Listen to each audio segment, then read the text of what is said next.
नमस्कार विद्यार्थियों, स्वागत करती हूँ आपका मेरे YouTube channel GK special class में आपका। तो विद्यार्थियों, जीके की क्लास में हम क्या पढ़ रहे हैं? हम पढ़ रहे हैं उत्तर वैदिक काल। हमारे पहले हम पूर्व वैदिक हम पढ़ रहे थे, वेद, चारों वेद पढ़े थे। फिर हमने पूर्व वेदों को दो भागों में बांटा, पूर्व वैदिक काल, उत्तर वैदिक काल। तो पूर्व वैदिक काल हमने पढ़ लिया, अब हम पढ़ रहे हैं उत्तर वैदिक काल। उत्तर वैदिक काल में उत्तर वैदिक काल का राजनीतिक जीवन हमने पिछली क्लास में पढ़ा था। आज हम पढ़ेंगे उत्तर वैदिक काल का सामाजिक जीवन। क्या पढ़ेंगे विद्यार्थियों? उत्तर वैदिक काल का सामाजिक जीवन, जिसमें बड़ा ए लेंगे वर्ण व्यवस्था। वर्ण व्यवस्था पढ़ेंगे हम। तो देखो, पूर्व वैदिक काल में वर्ण व्यवस्था का अभाव था, जबकि उत्तर वैदिक काल में वर्ण व्यवस्था प्रारंभ हुई है। तो विद्यार्थियों, पूर्व वैदिक काल में जब पूर्व वैदिक काल जा रहा था तो जाते जाते वर्ण व्यवस्था यानी वर्ण स्टार्ट हुआ, लेकिन उत्तर वैदिक काल में वर्ण व्यवस्था शुरू से ही आ रही है, मतलब शुरू से ही चल रही थी। उत्तर वैदिक काल में वर्ण व्यवस्था थी। तो विद्यार्थियों आगे देखो, वर्ण वर्ण कितने होते हैं? तो आपको पता है वर्ण कितने होते हैं? 4 होते हैं। कौन कौन से होते हैं? ब्राह्मण होते हैं, क्षत्रिय होते हैं, वैश्य होते हैं, शूद्र होते हैं। ये 4 वर्ण होते हैं। इनका काम भी क्या क्या होता है आप सबको पता है, मैंने जब क्लास शुरू की तभी बताया था। फिर देखो, उत्तर वैदिक काल में वर्ण व्यवस्था जन्म पर आधारित हुई, यानी उत्तर वैदिक काल में विद्यार्थियों जन्म पर वर्ण व्यवस्था आधारित हुई थी। पहले क्या थी? काम पे। जैसे कि कोई पढ़ रहा है तो वो एक ब्राह्मण होगा, चाहे वो कोई हो। ऐसे नहीं ये ब्राह्मण के जन्मा तो ब्राह्मण है, जो पढ़ रहा है वो ब्राह्मण है, जो तीर चलाने में युद्ध करने में सही है वो है क्षत्रिय, मतलब ऐसे थी। लेकिन उत्तर वैदिक काल में विद्यार्थियों जन्म पे आधारित, यानी जो ब्राह्मण के घर में जन्मा वो ब्राह्मण है, जो क्षत्रिय के घर में जन्मा वो क्षत्रिय है, मतलब जन्म के आधार पे चल रही थी, शुरू हो गई। फिर है, जबकि पूर्व वैदिक काल के अंतिम समय में वर्ण व्यवस्था कर्म पे आधारित थी। यही बात अभी आपको मैंने समझी, कर्म पे यानी काम पे, काम के अनुसार जो पढ़ रहा है वो ब्राह्मण है, ऐसे। फिर है विद्यार्थियों, ब्राह्मण, क्षत्रिय, वैश्य तीनों वर्णों को द्विज वर्ण में शामिल किया जाता है। द्विज वर्ण में शामिल किया जाता है इन तीनों वर्णों को विद्यार्थियों, क्योंकि इन तीनों वर्णों के लोगों को ही यज्ञोपत्ति यानी जनेऊ धारण करने का अधिकार था। यानी कि ये तीनों लोग ही जनेऊ धारण कर सकते थे, इनको अधिकार था। इसलिए इन तीनों को द्विज वर्ण में शामिल किया गया है और शूद्र को नहीं किया गया है।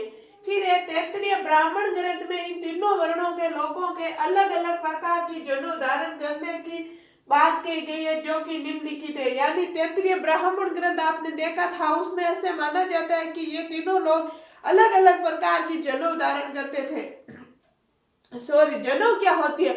जनेऊ होती है विद्यार्थी एक धागा होते हैं, ऐसे धारण करते हैं। आज के टाइम में शायद ब्राह्मण धारण करते हैं, उसी को जनेऊ बोलते हैं। तो देखो, ब्राह्मण सूत के धागे की जनेऊ कौन धारण करते थे? ब्राह्मण करते थे। क्षत्रिय सन या मूंज के धागे की, सन या मूंज, मूंज होती है एक, मतलब ऐसे रस्सी होती है, उनकी जनेऊ धारण कौन करते थे? क्षत्रिय। और वैश्य किसकी? ऊन के धागे की, ऊन के धागे की कौन करते थे विद्यार्थियों? वैश्य करते थे। फिर तैत्तिरीय ब्राह्मण ग्रंथ के अनुसार चारों वर्णों के लोगों को बुलाने के लिए अलग अलग वर्णों का प्रयोग किया जाता था।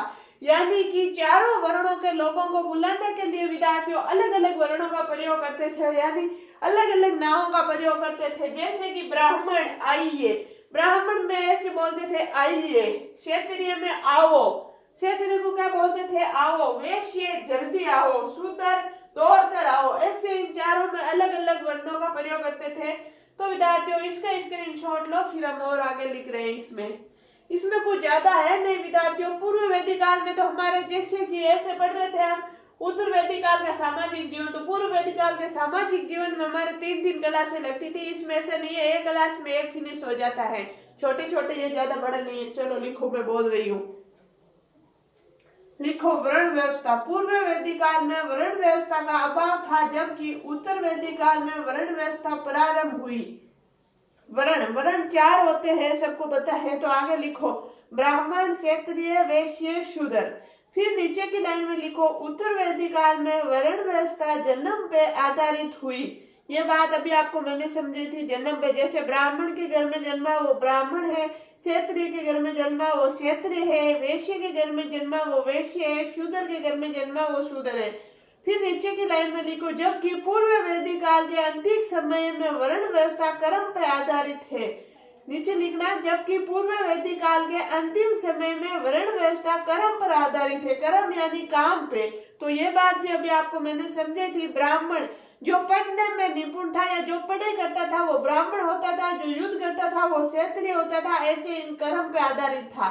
फिर है नीचे की लाइन में लिखना, ब्राह्मण, क्षत्रिय, वैश्य तीनों वर्णों को द्विज वर्ण में शामिल किया गया है, क्योंकि इन तीनों वर्णों के लोगों को ही यज्ञोपति यानी जनेऊ धारण करने का अधिकार था। फिर नीचे की लाइन में लिखना, तैत्तिरीय ब्राह्मण ग्रंथ में इन तीनों वर्णों के लोगों को अलग अलग प्रकार की जनेऊ धारण करने की बात कही गई है, जो कि निम्नलिखित है। फिर लिखना ब्राह्मण, ब्राह्मण के आगे लिखना सूत के धागे की। फिर लिखना क्षत्रिय, क्षत्रिय के आगे लिखना सन या मुंज के धागे की। फिर लिखना वैश्य, वैश्य के आगे लिखना ऊन के धागे की।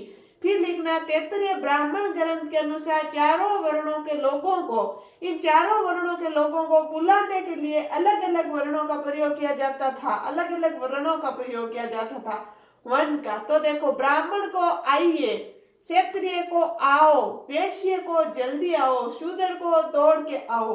तो विद्यार्थियों, आपने स्क्रीनशॉट ले लिया होगा, मैंने बोल दिया, आपने शायद साथ साथ में लिख लिया होगा। चलो आगे चल रहे हैं।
वाद संहिता में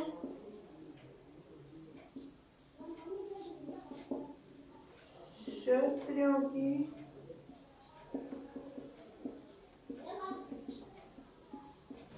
ब्राह्मणों से श्रेष्ठ बताया गया। तो देखो विद्यार्थियों, आगे क्या है, चारों वर्णों को कर्तव्यों का उल्लेख ऐत्रेय ब्राह्मण ग्रंथ में मिलता है। यानी कि चारों वर्णों के कर्तव्यों का उल्लेख कहाँ मिलता है विद्यार्थियों? ऐसे प्रश्न आएगा, चारों ग्रंथों के चारों वर्णों के कर्तव्यों का उल्लेख किसमें मिलता है? तो ऐत्रेय ब्राह्मण ग्रंथ में मिलता है। इसकी आपको मैंने पीछे सारणी बना के बताई थी, वही ऐत्रेय ब्राह्मण ग्रंथ है। फिर है उत्तर वैदिक काल में ब्राह्मणों व क्षत्रियों के मध्य अपनी अपनी चेष्टा को सिद्ध करने के लिए संघर्ष आरंभ हुआ। उत्तर वैदिक काल में ब्राह्मणों व क्षत्रियों के मध्य अपनी अपनी चेष्टा को सिद्ध करने के लिए संघर्ष आरंभ हुआ था विद्यार्थियों। फिर संहिता में क्षत्रियों की ब्राह्मणों से श्रेष्ठ बताया गया है। किसमें बताया गया विद्यार्थियों? यह प्रश्न आएगा, छठके ही प्रश्न आता है नोट्स में। संहिता में क्षत्रियों की ब्राह्मणों से श्रेष्ठ बताया गया। क्षत्रियों को ब्राह्मणों से श्रेष्ठ किसमें बताया गया? संहिता में। तो विद्यार्थियों इसमें समझाने वाली बात कोई है नहीं, तीनों को लिख लो, फिर हम आगे चल रहे हैं। चलो लिखो चारों वर्णों को कर्तव्यों का उल्लेख ऐत्रेय ब्राह्मण ग्रंथ में मिलता है। फिर लिखो उत्तर वैदिक काल में ब्राह्मणों व क्षत्रियों के मध्य अपनी अपनी चेष्टा को सिद्ध करने के लिए संघर्ष आरंभ हुआ। फिर लिखो संहिता में नोट्स लगा के लिखना, संहिता में क्षत्रियों को ब्राह्मणों से श्रेष्ठ बताया गया। तो विद्यार्थियों आपने लिख लिया होगा, नहीं लिखा तो जल्दी लिख लो, फिर आगे चल रहे हैं। आगे देखो विद्यार्थियों, नारी की स्थिति बी में क्या है विद्यार्थियों? नारी की स्थिति कैसी थी उत्तर वैदिक काल में? तो उत्तर वैदिक काल में भी नारियों को पुरुष के समान ही सम्मान प्राप्त था। यानी कि उत्तर वैदिक काल में भी नारियों को पुरुष के समान ही सम्मानजनक माना जाता था, आदर स्थिति थी, उनकी अच्छी स्थिति थी। फिर है उत्तर वैदिक काल की निम्नलिखित विदुषी महिलाएं थी। उत्तर वैदिक काल की विदुषी महिलाएं कौन कौन सी थी विद्यार्थियों? तो देखो, गार्गी थी, मेघई थी, गंधर्व थी, गृहिणीता थी। गार्गी, मेघई, गंधर्व, गृहिणीता। इसमें समझाने वाली बात कोई है नहीं, क्योंकि ऐसे डिटेल्स नहीं पूछेगा गार्गी क्या थी। मैं से अभी आपको पूरा रट के बताऊंगी, मतलब ऐसे लंबा चौड़ा करके, फिर उसमें कोई फायदा नहीं है। इतना ही प्रश्न आएगा उत्तर वैदिक काल की विदुषी महिलाएं कौन कौन सी थी? तो गार्गी थी, मेघई थी, गंधर्व थी, गृहिणीता थी। ये 4 तरह की थी। फिर नोट्स लगा के लिखना, उत्तर वैदिक काल में महिलाओं को सभा व समिति की गतिविधियों में भाग लेने का अधिकार नहीं था। यानी कि उत्तर वैदिक काल में सभा और समिति में महिलाएं नहीं जा सकती थी, उनको यह अधिकार नहीं था विद्यार्थियों।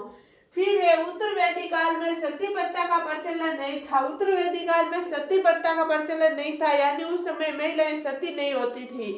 फिर विद्यार्थियों दास प्रथा, बी के बाद सी है दास प्रथा।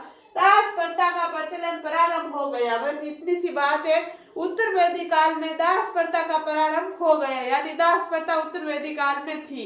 तो विद्यार्थियों ये था हमारे उत्तर वैदिक काल का सामाजिक जीवन। हमने 2 कंप्लीट कर लिया।